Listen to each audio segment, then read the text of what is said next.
Q-U-B. Du front, des idées, du cran. Éveille la curiosité, suscite la réflexion, favorise le dialogue. Pour comprendre le monde qui vous entoure. Radio, télé, balado, vidéo. Savoir et comprendre, Cube. Un média pas comme les autres. Bonjour et bienvenue à Cube Radio. Alexandre Moranville, toujours en remplacement d'Alexandre Dubé qui sera de retour dès la semaine prochaine. Ce matin, je veux commencer alors qu'il y a beaucoup de nouvelles dans l'actualité, beaucoup de nouvelles inquiétantes. On parle entre autres là, du quart des élèves de 4e année aux primaires ici au Québec qui ont échoué l'épreuve ministérielle de lecture. Des nouvelles inquiétantes comme ça pour l'avenir de notre jeunesse. Une augmentation exponentielle aussi des fonctionnaires au fédéral. Oui, vous avez l'impression que c'est lent au niveau de Passeport Canada, d'Immigration Canada, de nos systèmes de fonctionnaires. Ben, sachez qu'il en a ajouté 109 000 nouveaux fonctionnaires depuis que Justin Trudeau est au pouvoir et que c'est toujours aussi lent. Il y a des questions à se poser, beaucoup de questions, mais comme je le dis ce matin, tassons tout de suite ces nouvelles-là. Je veux faire un mea culpa. Des excuses que je veux présenter.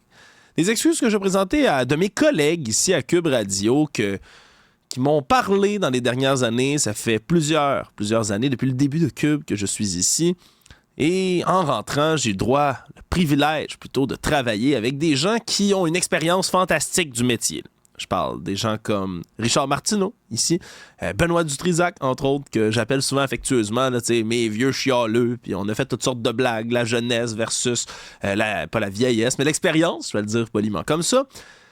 Mais je tiens à m'excuser à ces deux estimés collègues, Benoît, qu'on va rejoindre tout à l'heure, d'ailleurs, parce que, dans ma tête, quand je suis arrivé ici à Cube, je suis aussi arrivé à Montréal, j'ai déménagé ici dans la métropole, et à ce moment-là, une de mes premières pensées, c'était « Mon Dieu que ces deux-là, ils chialent donc bien contre la ville de Montréal. » Il me semble que c'est pas si pire, la métropole. C'est beau, Montréal, c'est le fun. Il y a des festivals, il y a de l'action tout le temps. On veut être plongé dans le cœur de la vie urbaine du Québec. C'est là qu'on va. Tu rencontres des gens de la diversité. Tu fais toutes sortes, justement, de rencontres intéressantes. Mais, moi, je les entendais toujours dire « C'est sale, Montréal. » L'itinérance est hors de contrôle à Montréal. La drogue est hors de contrôle à Montréal. Puis pendant un petit bout, je trouvais qu'ils exagéraient. Mais je vous le dis officiellement aujourd'hui, je m'excuse à eux deux, à tous les autres animateurs, collègues ici, que je trouvais trop chialants en commençant l'emploi parce que je pense que je suis arrivé au bout où je suis plus que 100% d'accord. Chaque matin, chaque jour, n'importe qui habite à Montréal est confronté sans cesse à des problèmes grandissants dans une ville qui, on a l'impression, ne sait pas où elle s'en va. Je sais qu'on a beaucoup martelé contre l'administration de Valérie Plante, mais j'ai beaucoup de difficultés à comprendre quelles sont les orientations d'une métropole qui semble en perdition.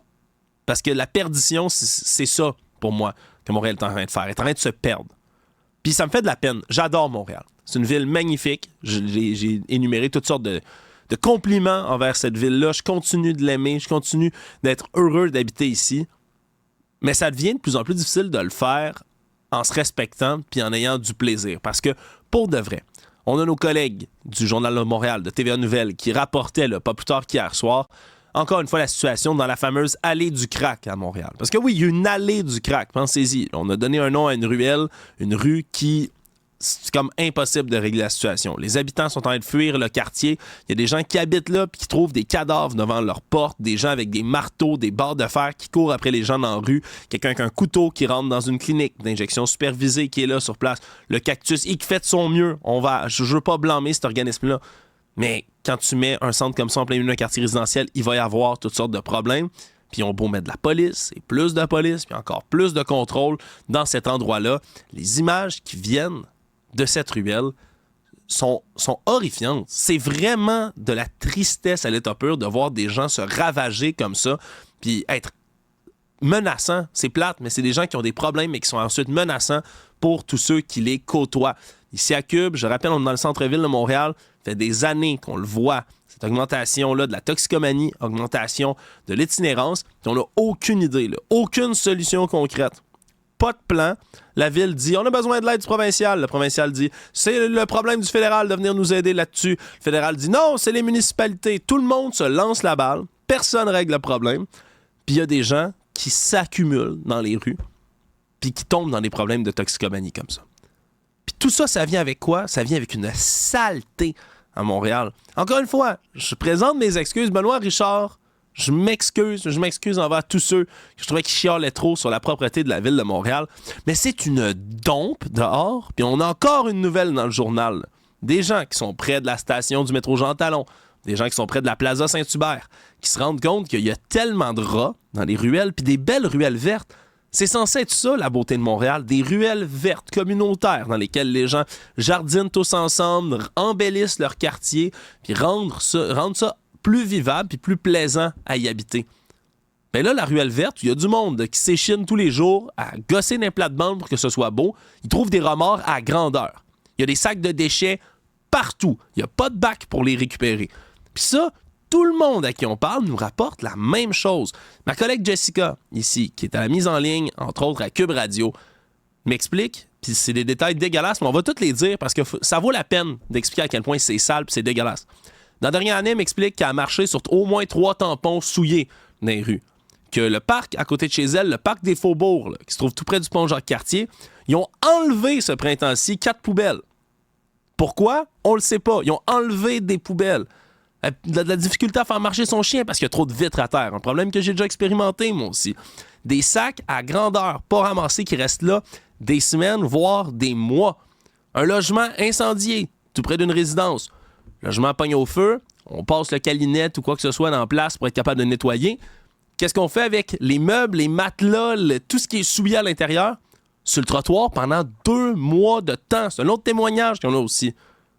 Ne pensez-y, 2 mois de temps, quelle ville dans le monde laisse des détritus à moitié brûlés après un incendie sur le trottoir? Montréal. La rue sur laquelle j'habite, je la nommerai pas, c'est un dépotoir à ciel ouvert. J'adore mon appartement, j'adore où je vis. Si je mets les pieds dehors, c'est la dompe. Il y a des dizaines et des dizaines de bacs à moitié éventrés avec des sacs partout qui sont coupés et qui sont répandus par le vent en grandeur de la rue. Dans la première année où j'étais là, j'essayais de ramasser, j'enlevais les trucs de mon entrée, je me disais, bon, il faut ramasser des détritus, il faut que tout le monde fasse sa part. Ben, je comprends qu'il y ait des gens qui soient écœurés parce que je le suis, sincèrement. C'est comme se battre contre un tsunami. Il n'y a rien à faire. T'enlèves 2 déchets, il en repousse 18, puis tu peux rien y faire.